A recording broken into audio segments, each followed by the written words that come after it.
بسم اللہ الرحمن الرحیم۔ السلام علیکم ورحمۃ اللہ وبرکاتہ۔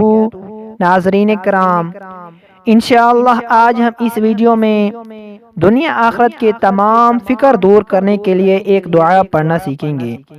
حضرت ابو درداء رضی اللہ تعالی عنہ فرماتے ہیں کہ رسول اللہ صلی اللہ علیہ وسلم نے فرمایا، جو شخص صبح و شام 7 مرتبہ یہ وظیفہ پڑھے، یہ دعا پڑھے تو اللہ تعالیٰ اس کے دین دنیا کے تمام فکر دور کر دیتا ہے۔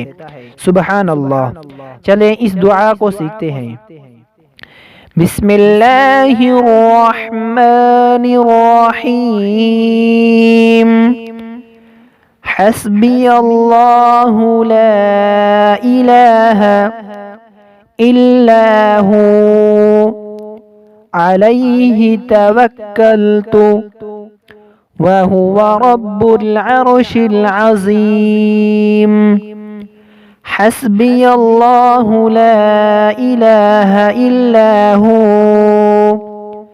علیہ توکلت وہو رب العرش العظیم۔ اس کا ترجمہ، میرے لیے اللہ تعالیٰ کافی ہے، جس کے سوا کوئی معبود نہیں، جس کے سوا کوئی معبود ہونے کے لائق نہیں، اس پر میں نے بھروسہ کر لیا اور وہ عرش عظیم کا مالک ہے۔